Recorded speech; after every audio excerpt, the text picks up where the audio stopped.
Could you live in a world without art? Without music, films, books, anything? I think it's a pretty common debate. People talk about like art's optional and sometimes when I'm working on like a film or when I'm writing something, especially when it's not going well, I will have this moment where I'll be like, what is the point of this? Why am I doing this? Why am I spending so much time on something that might just get swallowed in a sea of noise? And I ask myself, like, what's the point of continuing this, like, when, there's issues in the world, like there's hunger and climate change and people are dying, and it can be discouraging sometimes. Now, the funny thing is I'm also an engineering student and I study mechatronics engineering. I'm in my final year, and we deal with transfer functions, system analysis, forces, heat and mass, and it all seems very important. But also when I'm studying and solving those problems, I have that same realization or fear that what is the point of this? What is the purpose of what I'm doing? It seems clearer when it's science and engineering because you're like, oh, like you can see how this is applied in real life, but you feel like, what's the point of me doing this? Like, I can't come up with no like explanation of the universe. I can't change the world with this, so why am I doing this? What is the point of it? And people will ask me, why are you studying engineering when your passion is filmmaking? And that's a story for another day, but they always say that film and engineering or science and art are such separate things, but I don't think they are anymore. I mean, they seem really different, but at their core, I think there is this inseparability. And I realized that when I realized the purpose of art, at least to me. And I found it in the strangest of places. I found it in a book by Stephen Hawking called A Brief History of Time. It's an amazing book, and I think everyone should read it, even if you've never solved a single math question in your life. Stephen Hawking is funny, and he's brilliant, and he explains things really simply. It gives you an appreciation of the universe, and everything just feels a lot more beautiful when you understand it. But in one of the first chapters, he talks about the purpose or the eventual goal of science. And he says that the eventual goal of science is to create a singular equation that describes the entire universe. So it describes space and atoms and gravity and everything in one equation. And you might be thinking already, like, that sounds kind of insane because like the universe is so large and so complex. And it is. So what do? We break the universe down into smaller problems and smaller theories, which he calls partial theories. So we can say partial theories of science. So that's our Newton's law of gravity, Fick's law, Ohm's law, Faraday's law, all of that stuff. They're partial theories that describe bits and pieces of the universe. And I never really thought about that. I always questioned the purpose of art, but I never questioned the purpose of science. But understanding that eventual goal makes everything feel so much more beautiful and clear. Like we're all just trying to describe and understand the universe, right?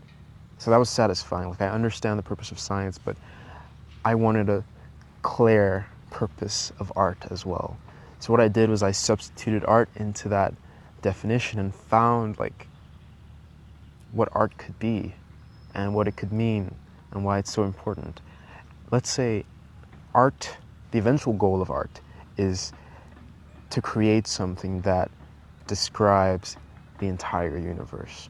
A single film, song, or book that describes the entire universe, but the universe is too big, it's too vast to do that. So we have our partial theories of art. That's those books, films, songs, drawings, everything is a partial theory of art. And it's all trying to describe the universe in the same way that scientific theories are. But the difference is, a scientist might look up at the night sky and they could tell you about the distance between the Earth and that star. and they can tell you about the temperature of the star and its effect on the surrounding celestial bodies. So a scientist describes the nature and behavior of the universe, while an artist would look up at the night sky and they would talk about how beautiful the stars are and how they feel melancholy when they look up because they feel like they are so small, but they're so connected to everything. And that's where the core difference between science and art is, that a scientist describes the nature and behavior of the universe, while an artist describes what it feels like to experience the universe as a human being. Isn't that beautiful? Like, what it feels like to experience the universe. That's what art is about.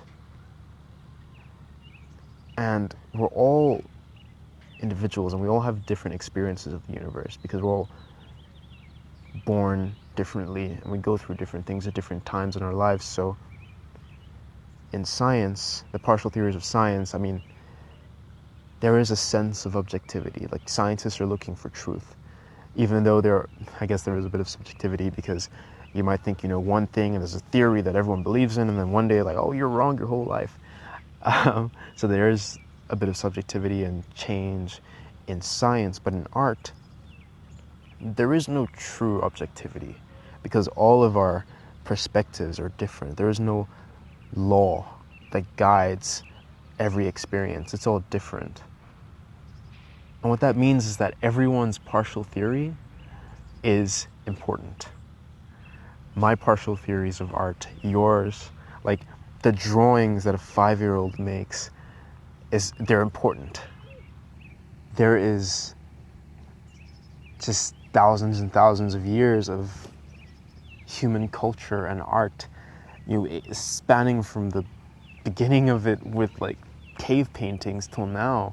Like, we're all just adding to this collection of human experiences. And I think it's beautiful. Everyone's experience is unique, and therefore it is important, and it is valid, and it's beautiful. Yeah, I don't think we'll ever be able to write an equation that explains the entire universe. And I also don't think we'll ever be able to create enough art to describe what it feels like to be human, because that's always changing. Art and science have the same muse. Everything we aim to understand or everything we describe comes from the same place. Isn't that cool? So the question, can you live in a world without art? I think it's fundamentally flawed, because science and a craving for understanding about the universe stems from a place of misunderstanding and of wonder, right? Curiosity, and human beings are inherently curious. Art also stems from curiosity and wonder and misunderstanding. I think the most beautiful art comes from where we just surrender to the fact that there is no way that we're going to understand everything. So we just create our own realities. You can't separate them, man. But it's beautiful. That means that everyone's partial theory is important. Partial theory of art is important. Yours, mine, Scorsese's, everyone's is important. And that, especially when you're discouraged and you're feeling down and you don't know why you're doing it, that definitely helps. That you're just a human being and you're describing what it feels like to be alive. It's a good place to start. Just describe something. Describe the grass. Describe your hands. Describe someone that you're in love with. Describe, I don't know, anything. And then from there, you'll come up with something a lot more complex, because it always gets more complex. But I think that's it. We're just trying to describe the universe because it's so beautiful. It's nice here today. I think I'm just going to chill here for a while.